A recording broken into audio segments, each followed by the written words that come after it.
नमस्कार। माली समाचार हिंदी में आपका स्वागत है। मैं दिनेश माली। महाराष्ट्र की सियासी हलचल। अजित पवार बोले, शिंदे की मुझसे हल्के में न लेने वाली टिप्पणी का निशाना कौन, स्पष्ट नहीं। आइए जानते हैं विस्तार से।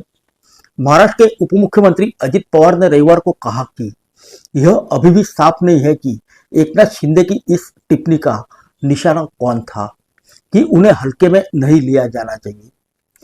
नई दिल्ली में 98वें अखिल भारतीय मराठी साहित्य सम्मेलन के समापन सत्र को संबोधित करते हुए अजित पवार ने हैरानी जताई कि क्या शिंदे का मतलब यह कहना था कि शिवसेना यूबीटी को हल्के में नहीं लिया जाना चाहिए या कोई और। अजित पवार के बाद बोलने वाले एकनाथ शिंदे ने इस बारे में विस्तार से तो कुछ नहीं कहा, लेकिन उन्होंने इतना जरूर कहा कि मुझे हल्के में न ले वाली टिप्पणी 2 साल पहले हुई एक घटना का संदर्भ थी।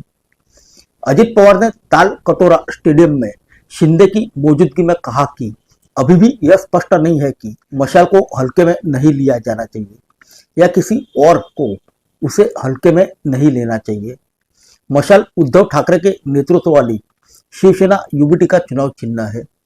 अजित ने यह भी साफ किया कि भारतीय जनता पार्टी, राष्ट्रीय कांग्रेस पार्टी और शिवसेना वाली महायुति में कोई दरार नहीं है।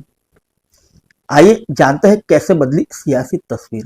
दरअसल 2022 में शिंदे उद्धव के नेतृत्व वाली शिवसेना को तोड़कर और भाजपा के साथ गठबंधन करके मुख्यमंत्री बने।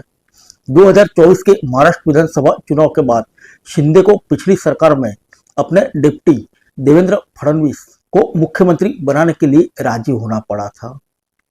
आइए जानते हैं शिवसेना यूबीटी पर क्या कटाक्ष किया।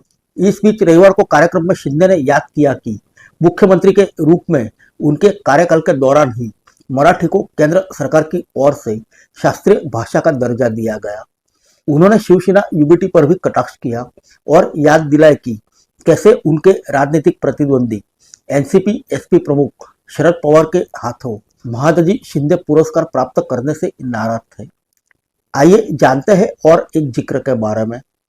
उन्होंने सम्मेलन के उद्घाटन सत्र के दौरान शरद पवार और प्रधानमंत्री नरेंद्र मोदी के बीच की दोस्ती का भी जिक्र किया।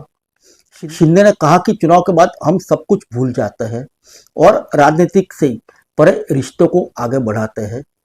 अजित पवार और शिंदे ने शिक्षा के माध्यम के रूप में अंग्रेजी के बढ़ते इस्तेमाल पर चिंता जताई। फिर मिलेंगे अगले बुलेटिन में अन्य किसी खबर के साथ। तब तक के लिए इजाजत दीजिए। नमस्कार।